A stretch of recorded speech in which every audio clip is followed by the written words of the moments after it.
What is going on, guys? Welcome back to another episode of Sloppy Saturdays. And today we are going over how well Jaxson Dart did in the preseason against the Jets. Now, we have been talking about Jaxson Dart for almost a year now since this podcast started. We loved him in college. We loved him pre-draft, loved him post-draft, and now we love him even more in the preseason. But what I want to go over in this film breakdown is how well Brian Daboll is coaching Jaxson Dart. And I feel like how differently he's coaching a rookie than some other coaches we have seen.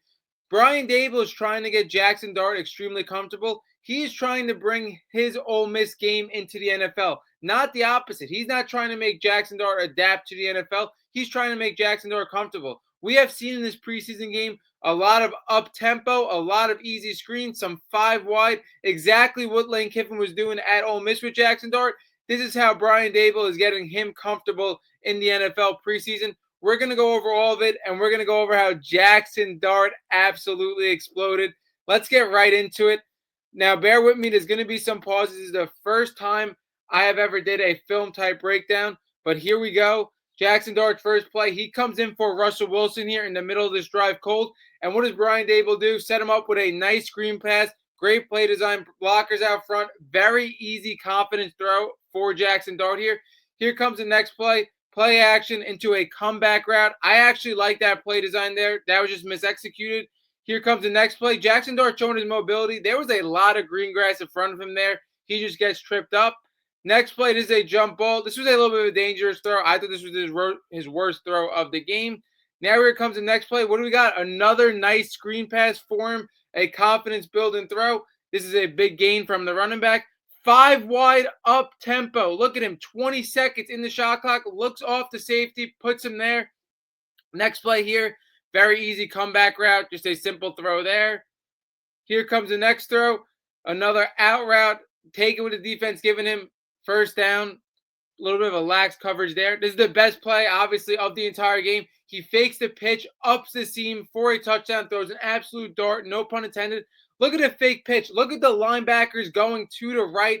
Opens it up for the tight end. And like I said, a absolute dart for Jaxson. Here we come with the next play. Little play action there into a screen pass. Very similar to the first play of the game. That one just did not work. This is another 5 wide up-tempo play. He takes what the defense gives him for the first down. Another easy wide receiver bubble screen type play into a couple of yards. Another screen here. Gets absolutely nothing there. Defense was waiting on it. They said that's a little too many screens. Here comes 5 wide again. Everybody's set with 20 seconds. The play goes off. Running back makes a move for the first down. Here we go again. Another easy throw. Doesn't really get anything there. More 5 wide again. He runs. Same thing like he said with Gruden. What is he going to do? He's going to run through somebody. More 5 wide here. This is a little bit later in the clock, but he hits his wide receiver for the first down there. He fakes it there. This is a great play by the wide receiver, honestly. Wide receiver makes 3, 4, 5-man miss right down to the end zone. And Jaxson Dart, what does he do right there? Put it in. Second touchdown of the game. So like I said, what there is to notice about Jaxson Dart and what Brian Daboll is doing, look at the up-tempo. Look at what you see in the clock. Everybody's ready with 20 seconds and the play's being snapped. Exactly like I said, you see the 5 wide there. You see a lot of screens.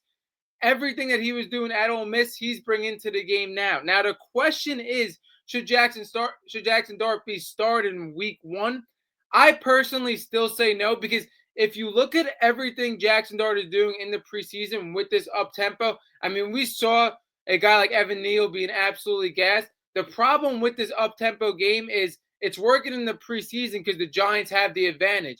But when you go into the regular season and plays aren't working consistently and you are not on an even playing field, you're getting dominated by the defense. Your defense is going to be on the field a lot. Not only that, let's be honest, they brought these veterans in for a reason. I think they're going to play Russell Wilson, play Jameis Winston, whatever, the first 5, 6, 7, 8 weeks. Things don't go well, then they play Jaxson Dart. Again, everybody has to keep in mind, though, Brian Daboll and the GM has drafted Jaxson Dart, and they are both on a hot seat. So I do think Jaxson Dart is going to play this season. Again, would I fault them for playing him week 1? No, I do think he is the best quarterback in the room right now. But like I said, I still think they brought the veterans in place. And not only that, this Ole Miss type of game plan, like I said, when Giants are one of the worst teams in the NFL, it's not going to work in the beginning stage of the year, in my opinion. I still think he's not in the best situation. Let him settle in with the team and then bring him in a little bit later in the year when he's ready, when things kind of unfold, when the season doesn't have as much meaning. That wraps up this episode of Sloppy Saturdays. Absolutely love what I'm seeing from Jaxson Dart, but love what I'm seeing even more from Brian Daboll, putting his strengths into play here. And we are